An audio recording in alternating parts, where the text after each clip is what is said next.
In Formula One, races are won not just on Sundays, but through relentless innovation and strategic upgrades. This season, every team has introduced significant changes to close the gap to McLaren or maintain their competitive edge.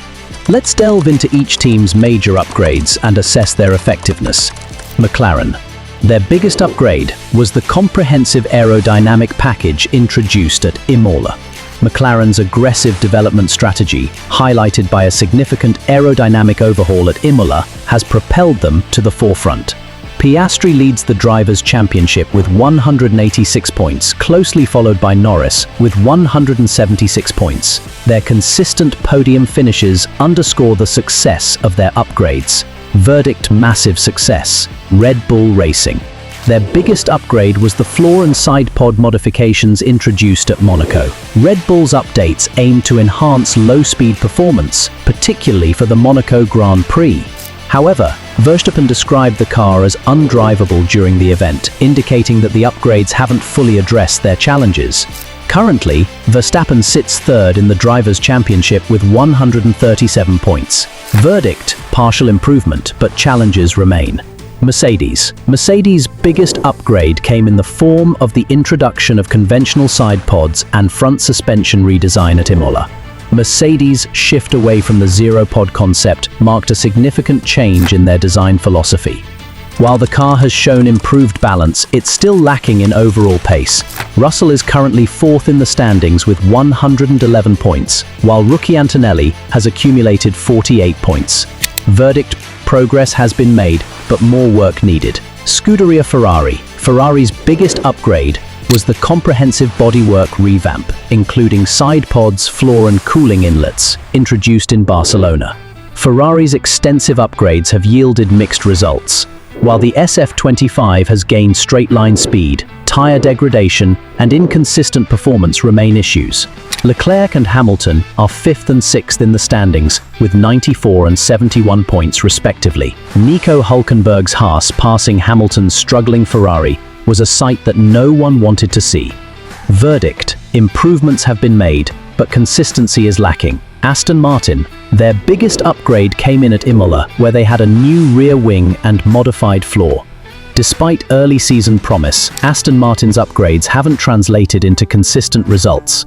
Alonso has expressed frustration over the team's direction, and they currently sit 7th in the Constructors' Championship.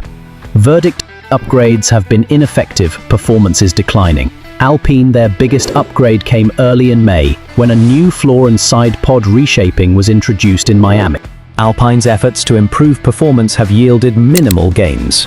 With only 7 points in the Constructors' Championship, the team continues to struggle at the back of the grid. Verdict: upgrades have failed to deliver desired improvements. Williams revealed their biggest upgrade at Monaco in the form of a revised floor and cooling package. Williams has made incremental progress with their latest upgrades. Albon's performance in Monaco was a highlight, and the team has shown promise in recent races. Verdict: steady improvement, potential for more. Sauber. The Sauber's biggest upgrade is in the form of early iterations of the Audi Aero concept introduced in Canada. As the team transitions towards becoming Audi's works team, their current upgrades have had limited impact. With ongoing issues in pit stops and reliability, significant progress is still needed. Verdict: development phase ongoing, results still pending. Haas have not had any big upgrades since their cooling and rear suspension changes introduced in Australia.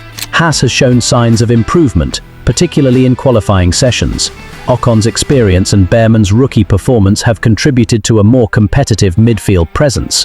Verdict: positive trajectory, continued development needed. Racing Bulls. The Racing Bulls introduced their biggest upgrade at Imola, a full aerodynamic overhaul. The team's significant aerodynamic updates have led to noticeable improvements. Hadjar's recent performances indicate that the team is moving in the right direction. Verdict: upgrades have been successful and momentum is building.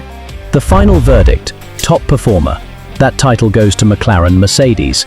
Their upgrade game has been relentless, precise, powerful, and perfectly timed. From Piastri's breakout performances to Norris's consistency, McLaren's development path hasn't just closed the gap to Red Bull over the last few years and flipped the script entirely. They're not just winning races, they're setting the pace for the entire grid. Most improved? That honor belongs to Racing Bulls. They flew under the radar early in the season, but since their full aero overhaul at Imola, the team has looked sharper, more competitive and far more confident. Lawson and Hadjar are turning heads, and this might be the best version of the Faenza team we've seen in years. And finally, the biggest underperformer, Aston Martin. From podium challengers in 2023 to midfield strugglers now, Aston's upgrades haven't just failed to deliver, they've sent the team backwards. Alonso's frustration says it all. This is a team searching for answers, and fast. So there you have it. The upgrade war is far from over, but at the halfway mark, the grid is being redrawn in real time. Who'll bring the next game changer? Stay tuned. And as always, like, subscribe, and stay in the fast lane.